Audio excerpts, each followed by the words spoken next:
Hariom knowledge plus channel में हम सभी विद्यार्थियों का स्वागत करते हैं। आज हरिओम एक्सेल की क्लास नंबर 10 है और क्लास नंबर 10 से हम सिस्टमेटिक ढंग से आपको एक्सेल सिखाने का एक क्रम शुरू कर रहे हैं। एक्सेल की 1 से लेके 9 टॉक आप सुन सकते हैं, लेकिन आज एक्सेल की क्लास नंबर 10 ए है, फिर क्लास नंबर 10 बी आएगी। इस तरह से एक मीनू के आधार पर हम क्लास बना रहे हैं और उस मीनू पे क्या क्या ऑप्शन बड़े आसानी से हम आपको सिखा सकते हैं वो हम सिखाएंगे। और हम सभी विद्यार्थियों से ये रिक्वेस्ट करेंगे कि वो अपने लैपटॉप या कंप्यूटर पे बैठ जाएं और एक्सेल सॉफ्टवेयर को ओपन कर लें, तो हमारी बात को वो आसानी से समझ पाएंगे, कंपाइल कर पाएंगे और आसानी से एक्सेल में वो अच्छे परफेक्ट एक्सेल चलाने वाले बन जाएंगे। इससे पहले कि अपनी टॉक की शुरुआत हम करें, हम आपको ये बता दें कि एक्सेल एक न्यूमेरिकल काम करने वाला एक सॉफ्टवेयर है, जो एप्लीकेशन सॉफ्टवेयर है, जो माइक्रोसॉफ्ट कंपनी द्वारा बनाया गया। आज क्लास नंबर 10 ए के अंदर हम होम नाम के रिबन के अलग अलग फीचर्स के बारे में आपकी जानकारी को शिफ्ट अप करेंगे। हमारी आज की क्लास का फोकस है होम रिबन के बारे में। जितना भी आपको हम बता सकते हैं हम बताने का प्रयास करेंगे। इस तरह से एक सीक्वेंस में अपनी बात को हम कन्वे करने का प्रयास करेंगे ताकि आप हमारे साथ सीक्वेंस के साथ जुड़ें। जिस तरह से हरिओम नॉलेज प्लस में अनमोल वचन की जो टॉक है एक चल रही है सीक्वेंस के साथ, साथ ही एस्ट्रोलॉजी की टॉक भी चल रही है सीक्वेंस के साथ, लेकिन फिर भी हरिओम नॉलेज प्लस के माध्यम से, हरिओम नॉलेज प्लस के प्लेटफॉर्म से ये बात क्लियर कट हमने आपको बता दी है कि हरिओम नॉलेज प्लस जानकारी अनस्ट्रक्चर्ड वे में, अनऑर्गेनाइज वे में और इनफॉर्मल तरीके से देगा। फिर भी हम प्रयास कर रहे हैं कि आपको जो जानकारी है ये एक्सेल की स्ट्रक्चर्ड वे में दी जाए, लेकिन फिर भी वर्कआउट करने की रिस्पॉन्सिबिलिटी आपकी है। हम शुरू कर रहे हैं। आज हमारी एक्सेल की क्लास नंबर 10 ए है। 10 ए से पहले जो भी क्लासेस हैं उन सबको आपने अगर अटेंड किया है तो भी एक्सेल के बारे में काफ़ी कुछ पता लगेगा। अब ये क्लास को ये हमने फाइल ओपन कर ली है। इस फाइल में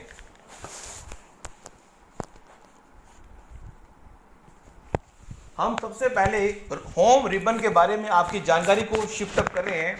शायद हो सकता है पिछली किसी क्लास में हमने होम रिबन के बारे में बताया, लेकिन हम आज होम रिबन के बारे में बताएंगे भी और उसको कैसे इंप्लीमेंट करते हैं वो भी करेंगे। दोनों काम करने हैं। तो हम सबसे पहले होम रिबन के कट, कॉपी, पेस्ट और फॉर्मेट, प्रिंटर और पेस्ट के बारे में बता दें कि जैसे यहां पे एक्सेल की 1 से लेकर 9 क्लास भी आपको समझनी जरूरी है, क्योंकि उसमें बताया गया है कि एक्सेल में जो डेटा स्टोर होता है वो सेल के अंदर होता है। अब आपके सामने जो सेल पड़े हुए हैं यहाँ पे, उनका सेल का एड्रेस बकायदा यहाँ पे बॉक्स में आता है, जहाँ क्लिप बोर्ड के नीचे लिखा हुआ है एड्रेस। ये जो सेल है इसका एड्रेस लिखा है F37। हम क्लिप बोर्ड ग्रुप के बारे में बता रहे हैं कि मान लीजिए हमने कुछ यहाँ लिखा और हम चाहते हैं कि ये जो कंटेंट्स हैं ये यहाँ से कॉपी हो जाएं, तो हम क्या करते हैं, इसका शॉर्टकट है। बाय डिफॉल्ट कंप्यूटर पे जब हम शॉर्टकट की बात करते हैं कट और कॉपी का, वो फिक्स किया हुआ है। वो क्या है, कंट्रोल C से कॉपी है, कंट्रोल X से कट है। उसके अलावा अगर हम मीनू बेस करना चाहें तो यहाँ पे कट किया हमने, और इसको पेस्ट करने के लिए हमें जिस लोकेशन में उसको पेस्ट करना है वहाँ पेस्ट करना है। आप कहेंगे ये कट पेस्ट क्या है? कट पेस्ट का मतलब है कि कोई चीज आपकी किसी एक्सेल की किसी सेल पे पड़ी हुई है, आप चाहते हो कि यहां पे ना होके ये कहीं और होनी चाहिए, तो हम वहां पे उस सेल को एक्टिव करेंगे और फिर कट पे दबाएंगे, बाद में जिस सेल के अंदर वो कंटेंट चाहिए वहां पेस्ट करेंगे।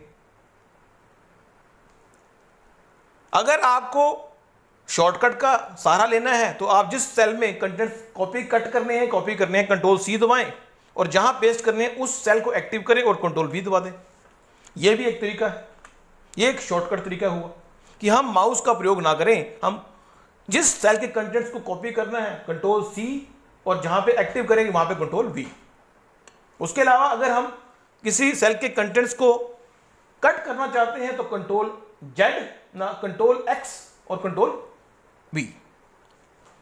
एक फॉर्मेट पेंटर नाम का ऑप्शन बड़ा ही प्रभावशाली यहां पे है, जिसके बारे में हम बात करने वाले हैं। वो देखें जरा क्या काम करता है। फॉर्मेट पेंटर,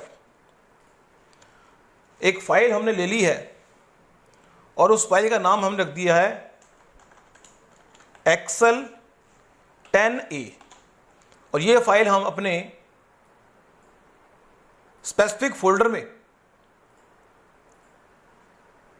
अभी 10A को हम डेस्कटॉप पे सेव कर रहे हैं, और इसको सेव कर दिया। हम सेव करते हुए इस बात का विशेष रूप से ध्यान रखना है कि जब हम फाइल को सेव करें तो यहां पे ऑथर दिया हुआ है कि ये फाइल सेव कौन कर रहा है। हम यहां लिख देते हैं नाम अपना, हमने लिख दिया संजीव शर्मा, जो मेरा नाम जो है संजीव शर्मा है। और अगर हम इसको टैग भी जोड़ दें इसके साथ, कि हमने टैग जोड़ दिया कि ये फाइल जो है एक्सेल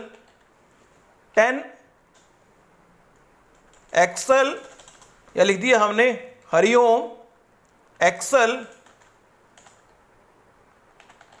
CN 10A, मीन्स ये 10A की क्लास की फाइल है, और इसको यहां से हमने हटा दिया, ये टैग जोड़ दिया हमने, और इसको सेव, हमने ये फाइल सेव कर दी, एक्सेल 10A के नाम से सेव कर दी। कैसे सेव की? फाइल पे गए, सेव एज पे गए और फाइल का नाम दिया, और सेव एज टाइप में एक्सेल 97 2000, और जो ऑथर दिया वहां लिखा संजीव शर्मा, और वहां पे टैग में लिख दिया हमने हरिओम एक्सेल CN 10A।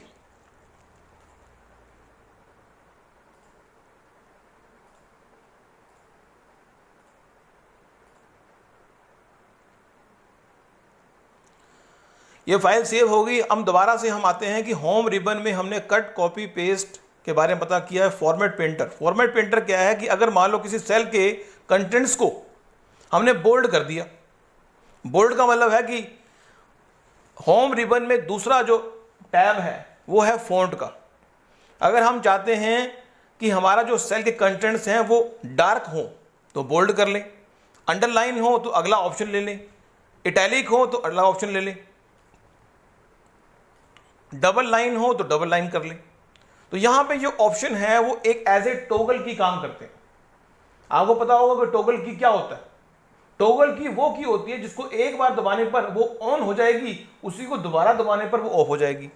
जितने भी बटन यहाँ पे होते हैं नॉर्मली टॉगल की तरह बिहेव करते हैं। जैसे बोल्ड है, हमने इस सेल में कंटेंट्स को बोल्ड किया, अगर हम बोल्ड हटाना चाहते हैं तो इसी बी पे दबाएंगे तो वो बोल्ड हट जाएगा।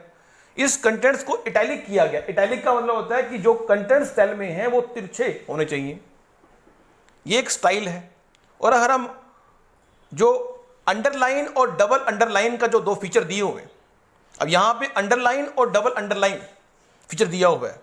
अब अगर मान लो हमने टैली की क्लास भी अटेंड की हुई है, तो टैली की क्लास के अंदर हमने सीखा था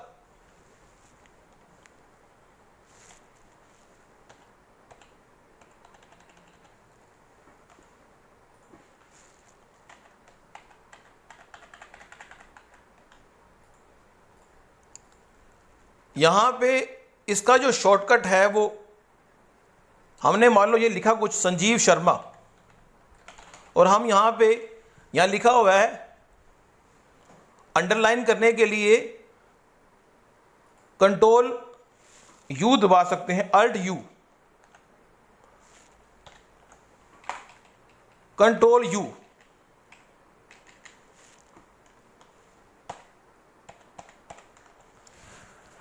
तो ये एक्टिव नहीं हो रहा। यहां पे जो हम फॉर्मूला लगाने का प्रयास कर रहे थे कि यू तो एक्टिव हो रहा है लेकिन अंडरलाइन जो है एक्टिव नहीं हो रहा। कोई बात नहीं।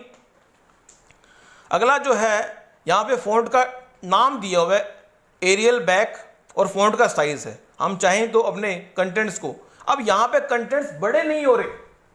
यू शुड बी केयरफुल कि आपका जो सेल है एक्टिव कौन सा है। जो सेल एक्टिव होगा उसके कंटेंट्स ही बड़े छोटे होंगे। अगर आप चाहते हैं कि सारी की सारी शीट्स के कंटेंट्स छोटे या बड़े हो जाएं तो आप कंट्रोल ए का इस्तेमाल कर सकते हैं। कंट्रोल ए से पूरी शीट आपकी हो गई है और आप यहां पे जो नंबर दिया हुआ है उसको बढ़ा के कितना भी कर सकते हैं। अब यहां पे एक ऑप्शन है फ़ॉन्ट के ऊपर ही, वो है बॉर्डर्स का। बड़ा ही अच्छा ऑप्शन दिया हुआ है बॉर्डर्स का। हम एक्सेल में काम कर रहे हैं और हम चाहते हैं कि हमारे सेल के बॉर्डर आए, तो बॉर्डर में हमने यहां दे दिए अलग अलग बॉर्डर हैं। अब इस बॉर्डर को ध्यान से देखें अगर, तो बॉटम बॉर्डर है। अब इस पे लिखेंगे तो बॉटम बॉर्डर है, और बॉटम बॉर्डर के अगर साइज को हम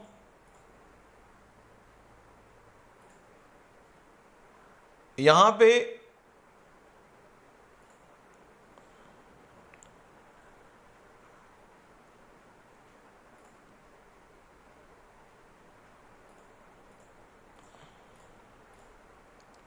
ये बात विशेष रूप से समझने वाली है कि जब हम किसी सेल के ऊपर कोई भी काम कर रहे हैं तो ये बात ध्यान रखने वाली है कि वो सेल एक्टिव होना चाहिए।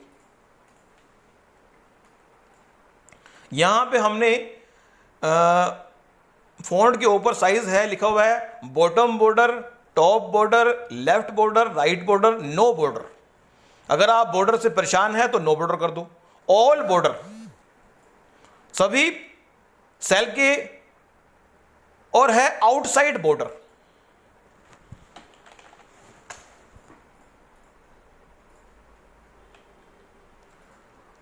अगर हम ये देखना चाहें कि इसका इफेक्ट आया कि नहीं आया तो हमें इस सब को सिलेक्ट करना है, और एक ऑप्शन है उस पर हम फोकस बाद में करेंगे, पहले बॉर्डर के बारे में बात कर लें। यहां पे बॉर्डर के अलग अलग विकल्प दिए हुए। यहां पे दिया हुआ है bottom border, top border, left border, right border, no border, all border, outside border और इन बॉक्स बॉर्डर। इन दोनों का डिफरेंस हम बाद में बताएंगे। अब है बॉटम डबल बॉर्डर, बॉटम का डबल बॉर्डर दे दो, डबल बॉर्डर आ गया। जो सेल एक्टिव होगा उसी पे उसके प्रभाव को हम देख पाएंगे। थिन बॉटम बॉर्डर, लेकिन अगर हमने दो सेलों को इकट्ठा किया हुआ है और हम यहां पे थिन कर रहे हैं, ये अगर एक स्पेसिफिक सेल के ऊपर आपने बॉर्डर दिया और आप चाहते हो कि सब पे लागू हो जाए तो आप क्या करें, फॉर्मेट पेंटर करें। फॉर्मेट पेंटर करने का सबसे अच्छा ऑप्शन यही है कि अगर मान लो एक सेल के ऊपर बॉर्डर की सेटिंग आपको सूट कर दी और आप चाहते हो कि इस पूरी की पूरी शीट में वो बॉर्डर आ जाए, तो आप क्या करें, उस बॉर्डर को फॉर्मेट पेंटर पे क्लिक करें और एक नई शीट ऐड कर लें। आपने एक नई शीट ऐड कर ली और यहां पे आके आपने पूरे शीट में उसको अप्लाई कर दिया, तो पूरी शीट में वो अप्लाई हो जाएगा। या फिर पूरी शीट में आके आपने यहां पे फॉर्मेट पेंटर किया और फिर शीट नंबर 2 में गए और यहां पूरी सिलेक्ट करी, उसके बाद आपने तो पूरी की पूरी शीट में जो स्पेसिफिक सेल के ऊपर आपने बॉर्डर सेट किया हुआ है वो आ जाएगा। बड़ा अच्छा ऑप्शन है। उसके अलावा अगर देखें हम ड्रॉ बॉर्डर, हम एक ड्रॉ बॉर्डर के माध्यम से भी ड्रॉ बॉर्डर कर सकते हैं। हम क्या करें, यहां पे हमने यहां पे सिलेक्ट किया और लिखा ड्रॉ बॉर्डर पे क्लिक किया कि हम अगर किसी स्पेल को बॉर्डर ड्रॉ करना चाहते हैं, मान लीजिए हम इन सेलों को बॉर्डर बनाना चाहते हैं, ये बड़ा अच्छा ऑप्शन है कि हम चाहते हैं कि इन सेलों का बॉर्डर बने। हमारे पास पेंसिल मिल गई हमें, अब पेंसिल में जो जो हम सेल रेंज में देंगे उसका बॉर्डर बनेगा। एक बार बॉर्डर बनाने के बाद हम उस बॉर्डर को चाहें तो उस बॉर्डर की थिकनेस को, बोल्ड को बढ़ा सकते हैं, कम कर सकते हैं।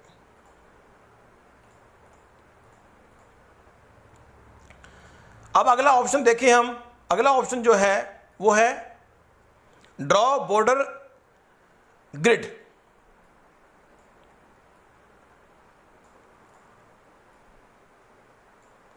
ये बड़ा ऑप्शन है कि अगर हम चाहें कि स्पेसिफिक जो सेल हैं उन सब के बॉर्डर ग्रिड बन जाए, बॉर्डर ग्रिड बन जाए, हम बनाना चाहते हैं। उसके बाद है इरेज बॉर्डर।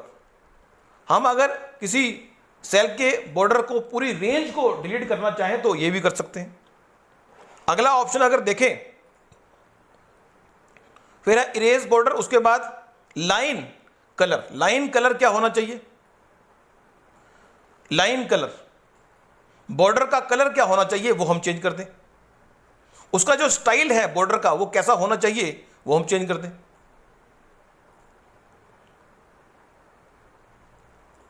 मोर बॉर्डर पे आएंगे तो आपके पास एक डायलॉग बॉक्स आ जाएगा। उस डायलॉग बॉक्स के अंदर आपके पास 6 टैब आ जाएंगे। एक है नंबर का टैब, एक है अलाइनमेंट का टैब, एक है फॉन्ट का टाइप, एक है बॉर्डर का टाइप, और एक है फिल का, और एक प्रोटेक्शन का। उसके बारे में हम फिर बात कर लेंगे, इसको छोड़ दें फिलहाल। तो इस तरह से हमने ये फॉन्ट नाम के ग्रुप को समझ लिया। फॉन्ट नाम के ग्रुप में एक बड़ा अच्छा ऑप्शन ये है कि हमारे एक्सेल के जो कंटेंट्स हैं उसका बैकग्राउंड कलर अलग होता है और फोरग्राउंड कलर क्या होता है। जो ए है, ए का मतलब टेक्स्ट। अगर हम चाहते हैं कि हमारे जो कंटेंट्स हैं वो लाल रंग से शो हों तो ए पे क्लिक करें तो वो जो सेल के कंटेंट्स हैं वो लाल रंग के शो होंगे। लेकिन हम चाहते हैं कि सेल के कंटेंट्स तो लाल रंग के शो हो लेकिन बैकग्राउंड है वो ग्रीन कलर का हो। तो हम क्या करते हैं, ए से लेफ्ट में एक बटन दिया हुआ है जिसको बोलते हैं फिल। ये ऑप्शन क्या है, हमारे एक्सेल के बैकग्राउंड कलर को चेक करने के लिए होता है। किसके लिए? बैकग्राउंड कलर को चेक करने के लिए। उसके अलावा इसके ऊपर एक बटन दिया हुआ है, उस बटन पे अगर हम क्लिक करेंगे तो हम अपने कंटेंट्स को बड़ा कर सकते हैं। ये बड़ा ये ऑप्शन दिया हुआ है कि हम फॉन्ट से ना बड़ा करके इससे बड़ा कर रहे हैं, छोटा बड़ा छोटा बड़ा। यहां पे ए के आगे एक ट्रायंगल का निशान दिया हुआ है। ए के आगे ट्रायंगल का निशान दिया हुआ है तो ग्रो करने की बात कर रहा है। ए के आगे ट्रायंगल उल्टा करके दिया हुआ है तो उसको फॉन्ट को छोटा करना है। ये आप कंप्यूटर पे आप करके देख भी सकते हैं। अगर आपने कंप्यूटर ऑन किया हुआ है तो हम जो बता रहे हैं उसको आप इंप्लीमेंट भी कर सकते हैं। फिर है अलाइनमेंट नाम का ग्रुप। अलाइनमेंट नाम का जो ग्रुप है बड़ा अच्छा है। उसमें क्या है कि अब अगर सेल के कंटेंट्स को, आपने सेल पे कुछ भी लिखा, मान लो आपने लिखा हरिओम नॉलेज प्लस। अब अगर ये चाहते हो कि ये जो हरिओम नॉलेज प्लस लिखा गया, ये हरिओम नॉलेज प्लस जो हमने लिखा, ये हमारे सेल के टॉप में आ जाए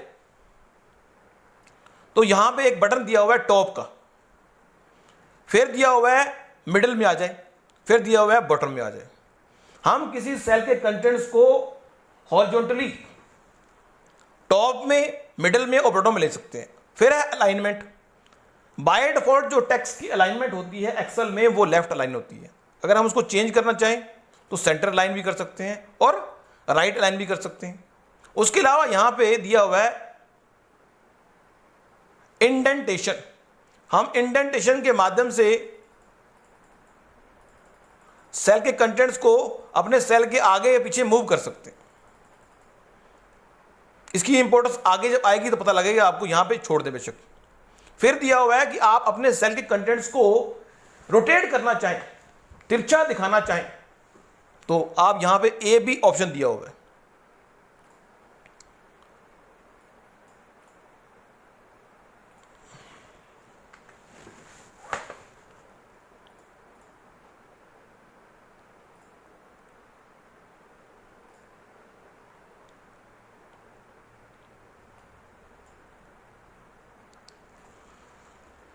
लेकिन अगर यहां पे सेल के कंटेंट्स दिख नहीं रहे तो यहां पे एक वर्ल्ड वेब का ऑप्शन दिया हुआ है, वेब टेक्स्ट का ऑप्शन दिया हुआ है, उससे आपके वर्ड दिखेंगे।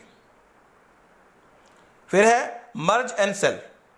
मर्ज एंड सेंटर मतलब दो सेलों को इकट्ठा करके एक करना। मान लो हमने एक सेल में लिखा हरिओम, दूसरे में लिखा नॉलेज।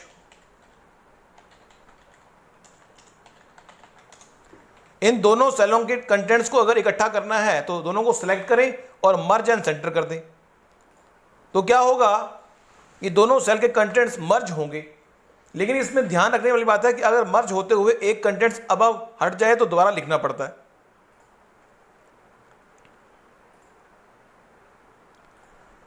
तो ये हम अगर यहां पे अगर क्लिक करते हैं तो यहां पे अनमर्ज सेल भी दिया हुआ है, मर्ज सेल भी दिया हुआ है, मर्ज अक्रॉस भी दिया हुआ है। अगर हम इसको दोबारा देखें, अगर हरिओम हमने लिखा प्लस, इन दोनों को इकट्ठा किया,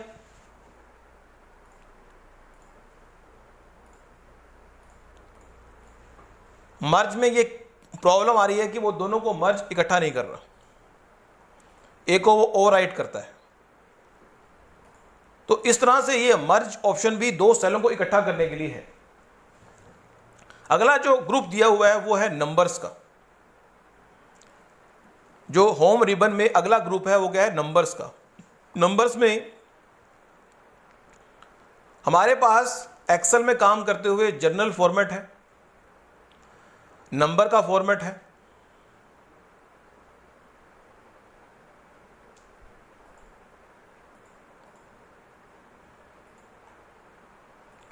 हमने कोई टेक्स्ट लिखा या नंबर लिखा, उसके ऊपर जैसे ही जर्नल पे क्लिक करेंगे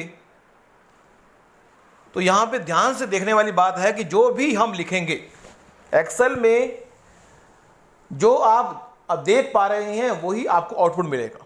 यहां आप देख पा रहे हैं नंबर में लिखेंगे तो यहां पे हमने एक नंबर लिखा हुआ है 786, ये नंबर लिख दिया हमने। जैसे ही सेल को एक्टिव किया, हमने जर्नल पे क्लिक किया तो हम देखते हैं कि 786 ऐसे आएगा, डॉलर का निशान के साथ आएगा, अकाउंटिंग के हिसाब से आएगा, शॉर्ट डेट के हिसाब से आ सकता है, लॉन्ग डेट के हिसाब से, टाइम के हिसाब से, परसेंटेज के हिसाब से, फ्रैक्शन के हिसाब से, साइंटिफिक हिसाब से या एबीसी के हिसाब से। ये अलग अलग ऑप्शन दिए हुए हैं, इनमें से जो भी आपको सूट करता है आप उसको कर सकते हैं। उसके अलावा अगर आप चाहते हो कि वो इस तरह से उसके आगे निशान लिखा है डॉलर का, यूरो का निशान आया तो ऐसे, उसके बाद परसेंटेज दिया हुआ है, परसेंटेज चाहते हो, उसके बाद कोमा दिया हुआ है, उसके बाद है डेसिमल वैल्यू, आप डेसिमल वैल्यू कितनी चाहते हो। बाय डिफॉल्ट 2 दी हुई है, आप 1 कर दो तो ये चेंज कर सकते हो। उसके बाद है स्टाइल। स्टाइल के अंदर हमारे पास ऑप्शन आता है कंडीशनल फॉर्मेटिंग का, कि हम फॉर्मेटिंग करना चाहते हैं कंडीशन के आधार पर। फॉर्मेटिंग मींस जिस तरह से यहां पे हमने लिखा 45, अब कंडीशन फॉर्मेटिंग में गए, हमने कहा कि highlight cell rule greater than, यहां पे जाएंगे 45, हमने लिख दिया कि अगर सेल के कंटेंट 35 से अबव हों तो वो इस कलर के होने चाहिए। तो यह कहने का पर्पस ये है कि यहाँ पे हम कंडीशन के आधार पर अपने सेल के डेटा की फॉर्मेटिंग कर सकते हैं। ग्रेटर देन कंडीशन के आधार पर, लेस देन, बिटवीन के आधार पर, equal to, text that contains के आधार पर, डेट अकरिंग के आधार पर, डुप्लीकेट वैल्यू के आधार पर, और मोर रूल्स भी दिए हुए हैं, उन पे हम बाद में आ जाएंगे। यहाँ पे हम सिंपल देखें, टॉप और बॉटम रूल्स हैं, फिर है डेटा बार्स रूल है, फिर है कलर स्केल है। इनको हम आने वाली क्लास में डिस्कस करेंगे, लेकिन ये ऑप्शन बड़े ही प्रभावशाली हैं एक्सेल में काम करते हुए। न्यू रूल बनाना है तो न्यू रूल बना सकते हैं, लेकिन इन सब की जानकारी हम आपको देंगे। लेकिन फिर भी एक बता दिया कि फॉर्मेट, कंडीशनल फॉर्मेटिंग का मतलब होता है कि कंडीशन के आधार पर फॉर्मेटिंग होनी चाहिए। जो कंडीशन सेटिस्फाई हो रही है उसके आधार पर उसकी फॉर्मेटिंग भी होनी चाहिए और कलर भी आना चाहिए। फिर है फॉर्मेट एज टेबल। हम अगर किसी कंटेंट्स को, किसी ग्रुप ऑफ रेंज को, उसकी फॉर्मेटिंग टेबल के माध्यम से करना चाहते हैं तो हम टेबल के माध्यम से उसकी फॉर्मेटिंग कर सकते हैं। तो टेबल के हिसाब से कंटेंट्स जो हैं आ जाएंगे, और टेबल जैसे ही टेबल के हिसाब से कंटेंट्स आएंगे तो टेबल का एक अलग से रिबन भी आ जाएगा। अब टेबल से रिबन के बारे में अभी बात नहीं कर रहे हो, हटा दिया हमने इसको। अभी सेल स्टाइल की बात करते हैं। अगला ऑप्शन जो हमारे इस ग्रुप में है, स्टाइल नाम के ग्रुप में है, अगला जो बटन दिया हुआ है वो क्या है? सेल स्टाइल्स का। किसका है? सेल स्टाइल्स का। इस पे क्लिक किया, जैसे ही इस पे क्लिक किया तो आप देख पा रहे हैं गुड, बैड, न्यूट्रल, ये अलग अलग स्टाइल्स दिए हुए हैं। आपने अपना स्टाइल बनाना है तो आप क्या करें? न्यू स्टाइल पे क्लिक कर दें। न्यू स्टाइल पे क्लिक करने के बाद आपने यहां पे माई स्टाइल नाम का एक स्टाइल दे दिया और उसकी फॉर्मेटिंग भी आपने सेट कर दी। ये फॉर्मेट सेल नाम का जो ऑप्शन है ये इतना प्रभावशाली है, इसमें आपने उसकी अलाइनमेंट जो सेट कर दी, फॉन्ट भी सेट कर दिया, कलर सेट कर दिया, जो भी आप सेटिंग करेंगे वो सारी यहां आ जाएंगी, और ओके कर दिया, और ओके कर दिया माई स्टाइल। अब माई स्टाइल में जो भी आपने फॉर्मेटिंग सेट की हुई है, अगर किसी सेल के ऊपर आपको वो चाहिए तो आप उस पर क्लिक करें और माई स्टाइल पे, स्टाइल सेल स्टाइल पे जाएं और माई स्टाइल पे क्लिक कर दें। तो वो जो फॉर्मेटिंग आपने की थी, अपना स्टाइल बना के रखा था, उसका प्रयोग आप पूरी की पूरी शीट में भी कर सकते हैं। लेकिन जब वो बनाएं तो आप पूरी थोड़ी मेहनत करनी पड़ती है, किसी भी चीज़ को क्रिएट करते हुए मेहनत करनी पड़ती है। अगला जो ऑप्शन है, जो ग्रुप है, हमने अभी तक जो सीख लिया है कि होम रिबन के अंदर हमारा क्लिप बोर्ड है, उसमें फॉन्ट है, उसमें अलाइनमेंट है, उसमें नंबर है, उसमें स्टाइल है, और उसमें अब हमने एक्सेल सेल के बारे में बात कर रहे हैं। अगर एक्सेल में काम करते हुए किसी सेल को हमें डिलीट करना हो, नया रो इंसर्ट करनी हो, कॉलम इंसर्ट करना हो, तो उसके लिए इंसर्ट नाम का, इंसर्ट सेल पे क्लिक करते ही हमारे पास 4 विकल्प आते हैं। इंसर्ट सेल पर क्लिक करते ही हमारे पास 4 विकल्प आते हैं। Shift cell right, shift cell down, entire row, entire column. हमारी ये वर्कशॉप जो है, क्लास थोड़ी लंबी हो रही है तो घबराएं नहीं, हमारी क्लास को अटेंड करें। आप एक्सेल में परफेक्ट हो जाएंगे यदि आप हमारी क्लास को अटेंड करेंगे। हम हरिओम नॉलेज प्लस के माध्यम से ये प्रयास करेंगे कि आपको कहीं जाना ना पड़े, अपने कंप्यूटर आपके पास होना चाहिए, लैपटॉप आपके पास होना चाहिए, और हो सकता है आने वाली टॉक में हम वीडियो के ऊपर भी फोकस करें। लेकिन फ़िलहाल हम वीडियो के बिना आपको ऑडियो के माध्यम से जानकारी दे रहे हैं। जो वीडियो आप देख पा रहे हैं वो किसी भी तरह के दृश्य की हो सकती है, लेकिन आपने ऑडियो पे फोकस करना है और ऑडियो को सुनना है। अब यहाँ पे हम बता रहे थे कि इंसर्ट में 4 ऑप्शन आ गए कि shift cell right, shift cell down, entire row और इंटायर कॉलम। जैसे ही हम शिफ्ट इंटायर रो करेंगे तो एक सेल नीचे शिफ्ट हो जाएगा। इसी तरह डिलीट के अंदर जाएं तो 4 ऑप्शन फिर दोबारा से हैं। डिलीट सेल करेंगे तो फिर 4 ऑप्शन आ जाएंगे। पहले ऑप्शन का मतलब है कि अगर हम यहां पे इस सेल को डिलीट करें,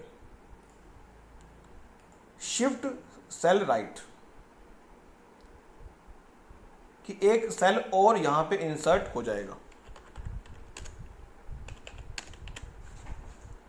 जैसे मान लीजिए हमने एक सेल एक्टिव किया जिसमें लिखा है 544, यहां पे हमने आगे यहां पे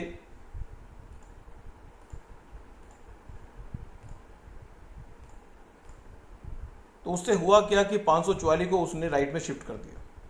या तो वो राइट में शिफ्ट कर देगा उसको, या बॉटम में शिफ्ट कर देगा, या फिर एक पूरी की पूरी रो या फिर पूरा का पूरा कॉलम इंसर्ट कर देगा। डिलीट के अंदर भी पूरे रो को डिलीट करना है तो भी ऑप्शन दिया हुआ है। दूसरा ऑप्शन, तीसरा ऑप्शन दिया हुआ है पूरे कॉलम को डिलीट करना है। चौथा ऑप्शन है डिलीट शीट, शीट को डिलीट करना है, लेकिन वो आपने नहीं करना। फिर है फॉर्मेट, फॉर्मेट नाम का जो ऑप्शन है बड़ा ही अच्छा है। इसके अंदर दिया हुआ है रो की हाइट को आपने कम ज़्यादा करना है। ऑटो रो हाइट, ऑटोमेटिक रो की हाइट को सेट कर देगा। कॉलम की विड्थ को अगर आपने बढ़ाना है तो आप बढ़ा लें। जो सेल एक्टिव होगा उस सेल पे उसका प्रभाव आपको देखने को मिलेगा। बाय डिफॉल्ट विड्थ करनी है तो 8.43 बाय डिफॉल्ट विड्थ है। उसके बाद है कि अगर किसी सेल को आपने हाइड करना है, रो को हाइड करना है, शीट को हाइड करना है, 3 ऑप्शन दिए हुए हैं कि आप रो को हाइड कर सकते हैं, आप कॉलम को हाइड कर सकते हैं, आप शीट को कर सकते हैं, और 3 ऑप्शन दिए हुए हैं कि आपको रो को अनहाइड करना है, कॉलम को अनहाइड करना है।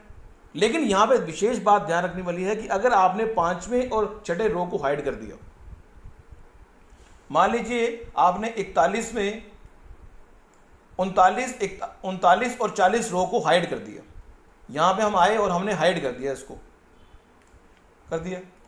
अब अगर उसको हम अनहाइड करने का प्रयास कर रहे हैं तो वो अनहाइड हो नहीं रहा। तो उसकी एक कंडीशन है कि आपको उस रो के ऊपर 38 और 41 रो को सिलेक्ट करना पड़ेगा, उसको उस सर्कमस्टांस में लाना पड़ेगा जिससे कि वो उसको अनहाइड कर सके। तो यहां पे ये विशेष बात ध्यान रखने वाली है कि जब आप किसी भी रो को या कॉलम को हाइड कर रहे हो, तो अगर मान लो आप 25वीं रो को 26वीं रो को हाइड कर रहे हैं, तो जब आपको अनहाइड करना होगा तो 24वीं और 26वीं रो को सिलेक्ट करना है आपने, और उसके बाद आपको अनहाइड करना है, तब वो 25वीं या 26वीं रो आएगी। हमारी बात को आप फॉलोअप कर गए होंगे। हम बता रहे हैं कि यदि आपने मान लो 24, 25, 26 रो को हाइड कर दिया, अनहाइड रो हाइड होगी तो 23 और 27 आएगी। अब अगर आपने उसको अनहाइड करना है तो 23 और 27 को सिलेक्ट कर लें और फिर आप फॉर्मेट पे जाएं और अनहाइड रो करें। फिर शीट का नाम चेंज करना है। ये नीचे शीट दी हुई है। बाय डिफॉल्ट एक्सेल के अंदर 3 शीट्स होती हैं, उनका नाम अगर चेंज करना है तो चेंज कर सकते हैं। हमने नाम चेंज कर दिया, फॉर्मेट में आए, कॉपी करना, शीट्स को मूव करना, टैब के कलर को चेंज करना। फिर है प्रोटेक्ट शीट। प्रोटेक्ट शीट के बारे में हम अगर किसी शीट को प्रोटेक्ट करना चाहते हैं तो हमने एक पासवर्ड दे दिया 123। तो अब ये शीट क्या होगी, प्रोटेक्ट होगी। अब प्रोटेक्ट होने के बाद इस पर काम नहीं हो पा सकता। जब शीट प्रोटेक्ट हो जाती है तो उस पर काम नहीं होता, तो उसको क्या करना पड़ेगा, अनप्रोटेक्ट करना पड़ेगा। और वहां पे अब यहां पे ये बात ध्यान रखने वाली है कि शीट को प्रोटेक्ट करते हुए पासवर्ड ध्यान रखना है कि पासवर्ड क्या दिया। फिर है लॉक सेल। सेल को अगर लॉक करना है आपने,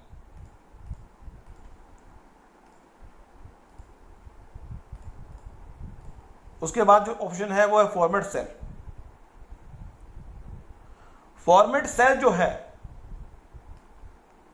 इसके अंदर हमारे पास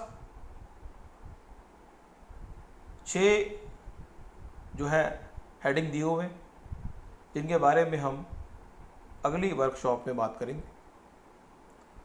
उसके बाद इस रिबन में एडिटिंग नाम का ग्रुप दिया गया है। उसमें ऑटो सम फीचर है, उसमें फिल फीचर है, उसमें क्लीन फीचर है, उसमें सॉर्ट फीचर है, उसमें फाइंड और सिलेक्ट है। उसके बारे में भी जानकारी हम आपको अगली वर्कशॉप में देंगे। अगली वर्कशॉप हमारी 10B होगी और ये रिमेनिंग पार्ट तो आएगा ही आएगा, और अगले रिबन को भी हम शुरू करेंगे।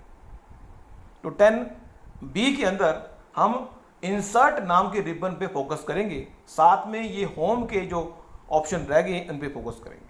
Thank you so much for listening and supporting Hariom knowledge plus. Hariom knowledge plus channel में हम सभी विद्यार्थियों का स्वागत करते हैं। आज हरिओम एक्सेल की क्लास नंबर 10 है और क्लास नंबर 10 से हम सिस्टमेटिक ढंग से आपको एक्सेल सिखाने का एक क्रम शुरू कर रहे हैं। एक्सेल की 1 से लेके 9 टॉक आप सुन सकते हैं, लेकिन आज एक्सेल की क्लास नंबर 10A है, फिर क्लास नंबर 10B आएगी, इस तरह से एक मेनू के आधार पर हम क्लास बना रहे हैं और उस मेनू पे क्या क्या ऑप्शन बड़े आसानी से हम आपको सिखा सकते हैं वो हम सिखाएंगे। और हम सभी विद्यार्थियों से ये रिक्वेस्ट करेंगे कि वो अपने लैपटॉप या कंप्यूटर पे बैठ जाएं और एक्सेल सॉफ्टवेयर को ओपन कर लें, तो हमारी बात को वो आसानी से समझ पाएंगे, कंपाइल कर पाएंगे और आसानी से एक्सेल में वो अच्छे परफेक्ट एक्सेल चलाने वाले बन जाएंगे। इससे पहले कि अपनी टॉक की शुरुआत हम करें, हम आपको ये बता दें कि एक्सेल एक न्यूमेरिकल काम करने वाला एक सॉफ्टवेयर है, जो एप्लीकेशन सॉफ्टवेयर है, जो माइक्रोसॉफ्ट कंपनी द्वारा बनाया गया। आज क्लास नंबर 10A के अंदर हम होम नाम के रिबन के अलग अलग फीचर्स के बारे में आपकी जानकारी को शिफ्ट अप करेंगे। हमारी आज की क्लास का फोकस है होम रिबन के बारे में। जितना भी आपको हम बता सकते हैं हम बताने का प्रयास करेंगे। इस तरह से एक सीक्वेंस में अपनी बात को हम कन्वे करने का प्रयास करेंगे ताकि आप हमारे साथ सीक्वेंस के साथ जुड़ें। जिस तरह से हरिओम नॉलेज प्लस में अनमोल वचन की जो टॉक है एक चल रही है सीक्वेंस के साथ, साथ ही एस्ट्रोलॉजी की टॉक भी चल रही है सीक्वेंस के साथ।